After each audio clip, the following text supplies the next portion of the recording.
परम सत्कार्यो गुरु प्यारी सात संगत जी राधा स्वामी जी।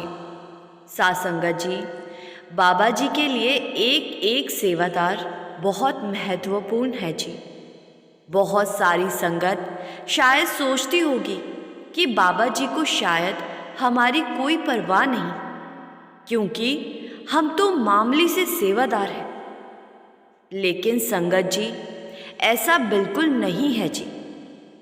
जो संगत और सेवादार बाबा जी के साथ जुड़ गए हैं, बाबा जी के हुक्म में रहते हैं, बाबा जी उनसे बहुत प्रेम करते हैं जी।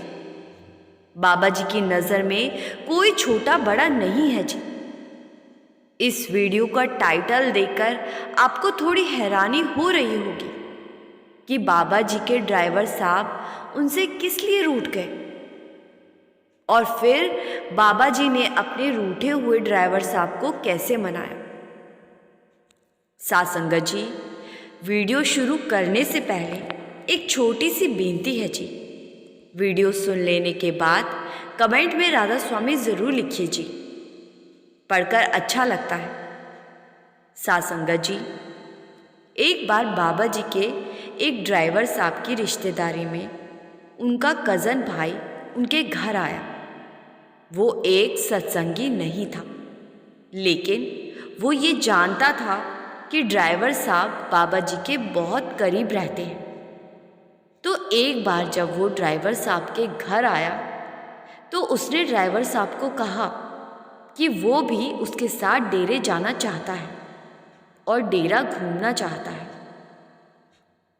तो ड्राइवर साहब ने उसको कहा कि डेरा कोई टूरिस्ट पैलेस नहीं है कि वहाँ घूमने के हिसाब से जाया जाए। डेरा एक परमारथी स्कूल के जैसा है, जहाँ संगत सेवा करती है, सत्संग सुनती है। अगर तुझे सेवा और सत्संग के लिए चलना है तो बड़ी खुशी से मैं तुझे लेकर जा सकता हूँ।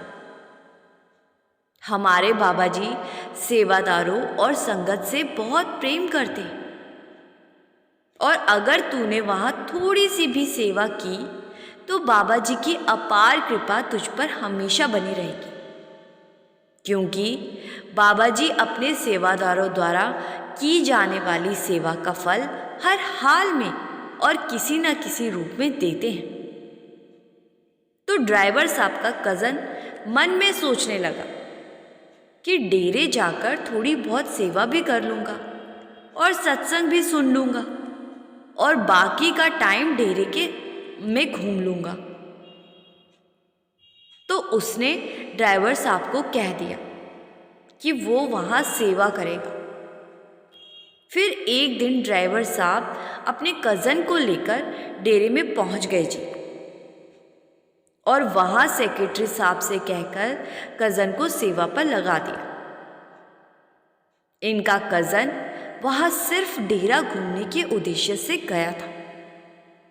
तो ड्राइवर साहब के कहने पर कज़न भाई ने लंगर घर में सब्जी काटने और छिलने की सेवा पकड़ लीजिए, और लगभग 2 घंटे वहाँ सेवा की।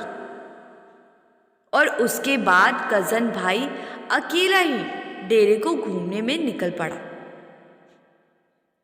डेरे की एक सड़क पर जब वो जा रहा था तो उसने देखा कि एक बहुत बुजुर्ग अम्मा थकी हुई हालत में एक साइड पर बैठी थी, और उसकी तबीयत ठीक नहीं लग रही थी, और जो कि संगत के साथ आई थी, लेकिन अपने परिवार वालों से बिछुड़ गई थी।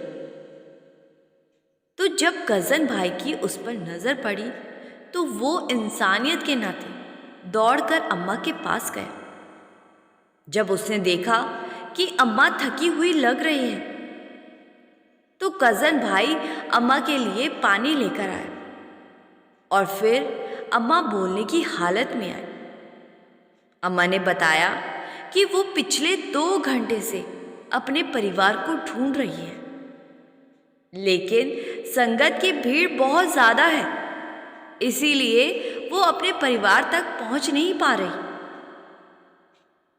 तो कज़न भाई ने डेरे घूमने का प्लान कैंसिल करके अम्मा के साथ उसके परिवार को ढूंढना शुरू कर दिया जी। और बहुत देर भटकने के बाद अम्मा को उसके परिवार तक पहुंचा दिया जी।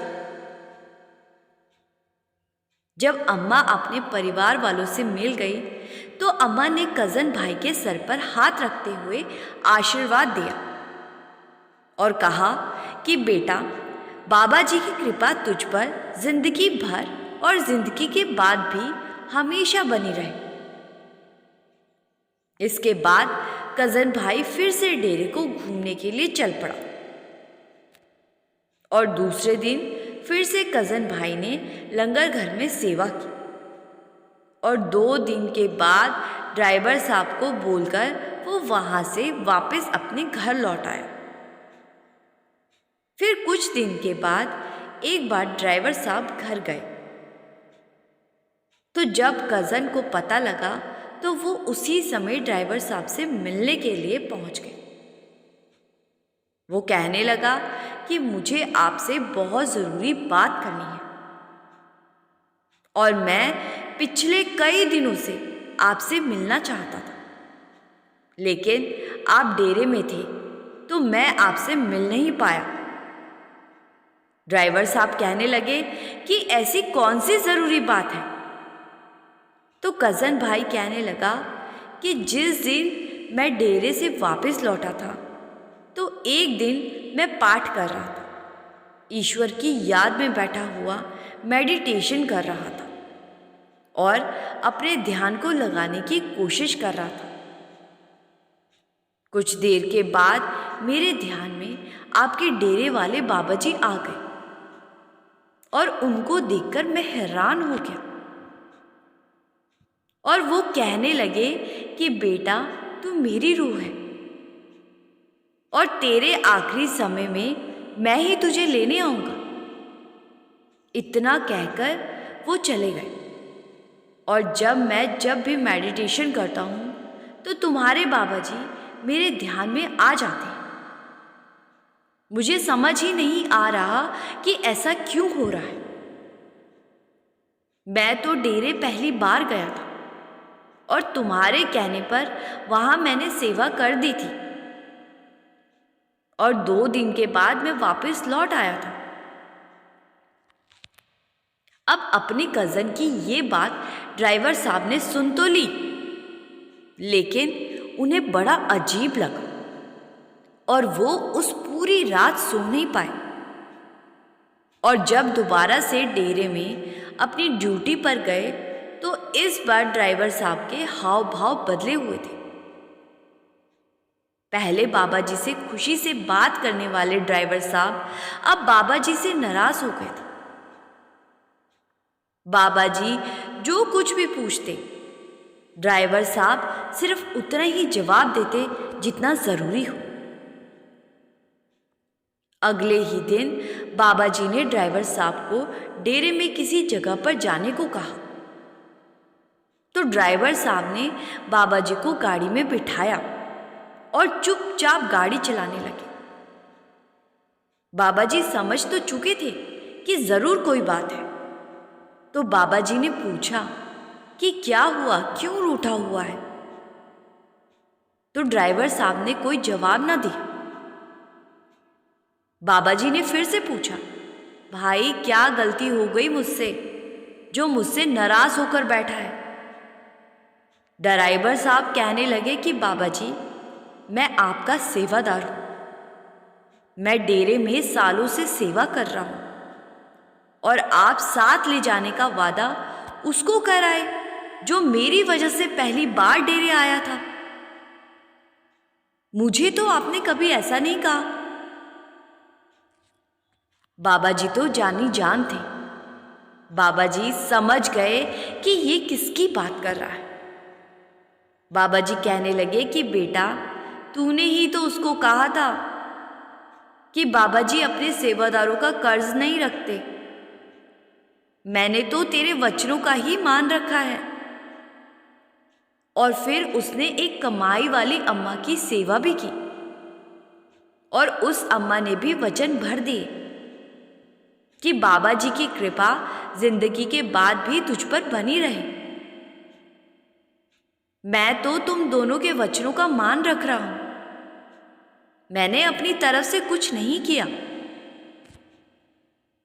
बाबा जी की इस बात को सुनते ही ड्राइवर साहब की आंखें भर आई।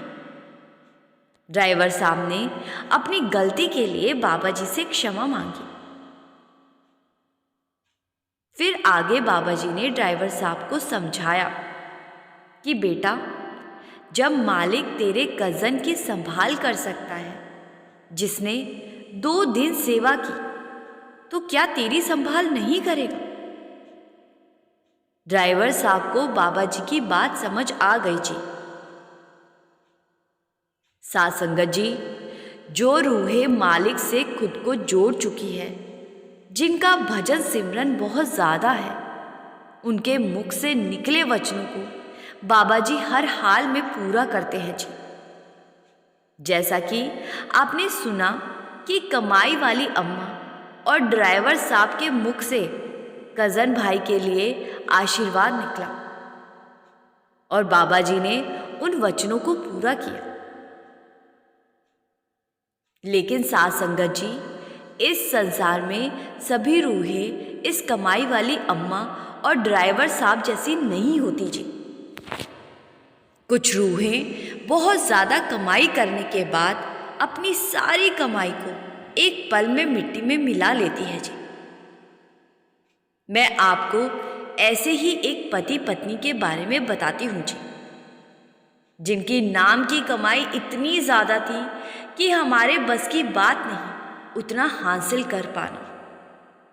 परमारस से जुड़े इनको कई साल हो गए और इन्होंने नामदान मिलने के बाद समय का ऐसा उपयोग किया कि कभी कभी तो ये 8-8 घंटे भी भजन सिमरन पर बैठे रहते थे। उस समय ये हिमाचल के कुल्लू के पास कहीं रहते थे जी, और इनका बचपन से लेकर जवानी तक सब वहीं बीता था जी। और समय बीतता गया और इन दोनों ने अपनी पारिवारिक जिम्मेदारियों को निभाते हुए बुजुर्ग अवस्था में कदम रख दी। बच्चों की शादी हो गई और अपने बच्चों की नौकरी के कारण ये दोनों पति पत्नी कुल्लू से चंडीगढ़ में और फिर दिल्ली में शिफ्ट हो गए। लेकिन जब बच्चों के परिवार अच्छे से सेट हो गए तो बुढ़ापे की उम्र में आने के बाद दोनों ने सोचा कि पहाड़ों में जाकर एकांत में अपने पुराने घर में रहेंगे। तो ये दोनों फिर से कुल्लू में अपने घर में रहने लगे। साध संगत जी, वहाँ इन्होंने कुछ ऐसा काम करने शुरू कर दिए कि इनकी नाम की कमाई को मिट्टी में मिलते मिनट भी ना लगे। इनके पड़ोस में एक परिवार रहता था जी, और उस परिवार में एक पति पत्नी थे जी, और उनकी शादी को 12 साल हो चुके थे जी, लेकिन कोई संतान नहीं थी। तो कई साल दिल्ली रहने के बाद जब ये वापस कुल्लू पहुंचे तो ये अपने उन्हीं पड़ोसियों से मिले, लेकिन उनकी अभी तक भी कोई संतान नहीं हुई थी। तो इन दोनों ने ना जाने किस मूड में कह दिया कि तुम चिंता ना करो, मालिक जरूर कृपा करेगा, जल्दी ही तुम्हें संतान प्राप्ति हो जाएगी। इन्होंने उस समय तो सिर्फ आशीर्वाद देने के हिसाब से वचन कहे थे, इससे ज्यादा इनका दूसरा कोई इरादा नहीं था।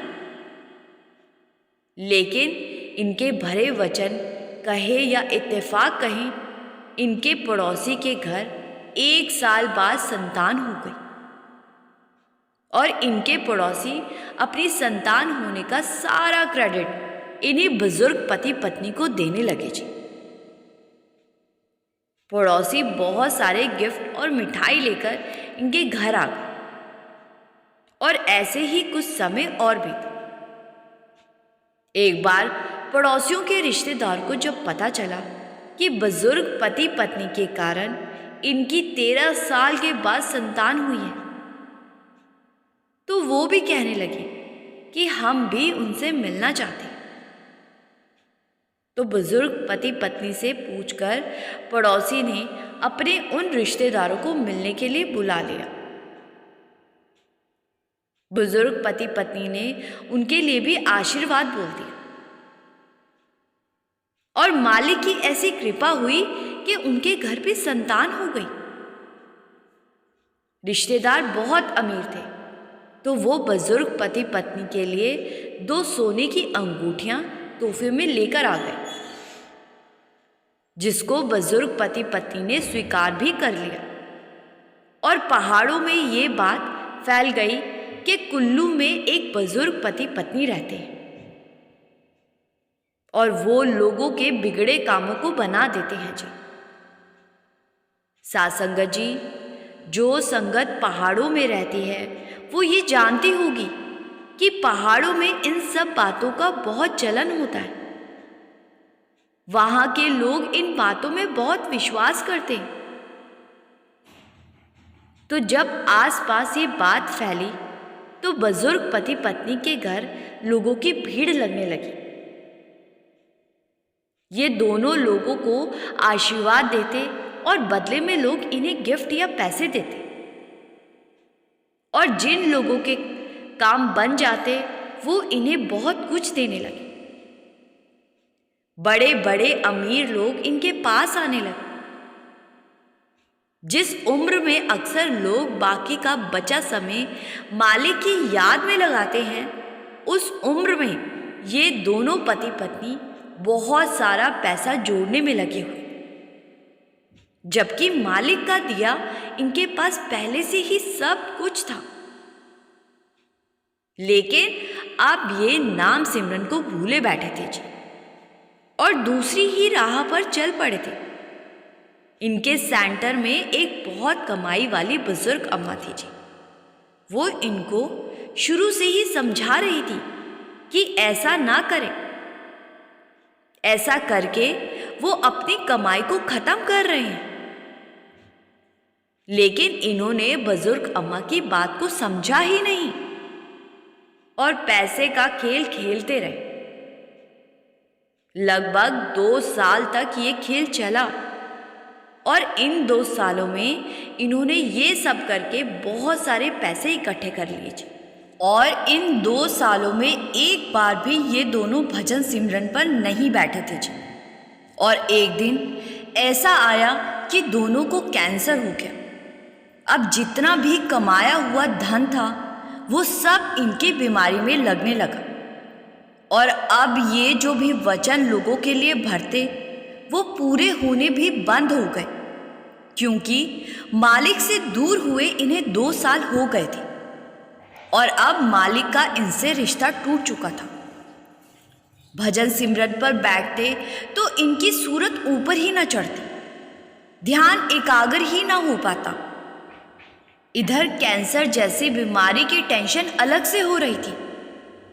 धीरे धीरे कैंसर के कारण इनकी हालत बहुत खराब होने लगी, और एक दिन वही बुजुर्ग कमाई वाली अम्मा इनसे मिलने इनके घर आई। अम्मा को देखकर दोनों रो पड़े और दोनों अम्मा से पूछने लगे कि हमने इतना भजन सिमरन किया और आज हम दोनों को ये फल मिल रहा है, ऐसे दिन देखने पड़ रहे हैं। तो अम्मा ने समझाया कि आपने अपने नाम की कमाई का गलत इस्तेमाल करना शुरू कर दिया। बाबा जी हमेशा समझाते हैं, जो मिल रहा है उसको हजम करना सीखो, और आप दोनों ने उसको बेचना शुरू कर दिया और मालिक से खुद को दूर कर लिया। आप दोनों की किस्मत में कैंसर तो लिखा ही हुआ था, लेकिन क्योंकि आपकी नाम की कमाई बहुत ज्यादा थी, तो मालिक ने कैंसर जैसी बड़ी बीमारी को किसी छोटी मोटी बीमारी देकर निपटारा करवा देना था। लेकिन आप दोनों ने अपनी कमाई को ही खत्म कर लिया, तो आपके हिस्से में लिखा कैंसर अब आपको भोगना पड़ रहा है। आगे अम्मा ने समझाया कि मैंने आप दोनों को बहुत मना किया था कि आप ये सब ना करें, लेकिन आप नहीं माने। लेकिन अभी भी आप भजन सिमरन करना शुरू कर दो। धीरे धीरे मालिक की कृपा फिर से होने लगेगी। मालिक बड़ा ही दयालु है, सबको माफ कर देता है। अम्मा की बात सुनकर बुजुर्ग पति पत्नी ने ज्यादातर समय भजन सिमरन में लगाना शुरू कर दिया और मालिक की कृपा हुई और धीरे धीरे दोनों ने बीमारी से रिकवर करना शुरू कर दिया। और जब ठीक हो गए तब दोनों ने सेंटर पर जाकर सेवा भी शुरू कर दीजिए।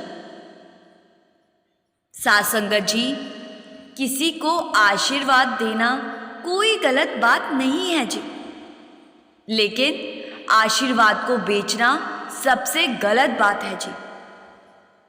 पहले वाली घटना में ड्राइवर साहब और डेरे में गुम हुई बुजुर्ग अम्मा ने कजन भाई को जब वचन कहे थे तो उनका मकसद उन वचनों के बदले कुछ लेना नहीं था। लेकिन दूसरे वाली घटना में बुजुर्ग पति पत्नी ने वचनों को बेचने का बिजनेस शुरू कर दिया था, जिस वजह से उनकी नाम की कमाई मिट्टी में मिल गई जी। इसीलिए तो बाबा जी समझाते हैं कि अपनी सेवा पर और भजन सिमरन पर मन में कभी भी घमंड नहीं लाना चाहिए। जो कर रहे हो अपने लिए कर रहे हो। साथ संगत जी, इसी के साथ मैं आपसे विदा लेती हूँ जी। वीडियो को शेयर करने की सेवा जरूर करिए जी। और एक बार फिर से आपसे विनती है जी कि कमेंट में राधा स्वामी लिखना मत भूलिए जी। और जो संगत चैनल पर पहली बार आई है उनसे मेरी बेनती है कि संगत के अपने इस चैनल रूहानी सफ़र को सब्सक्राइब कर इस चैनल का एक हिस्सा ज़रूर बनिए जी। गुरु प्यारी साथ संगत जी, राधा स्वामी जी।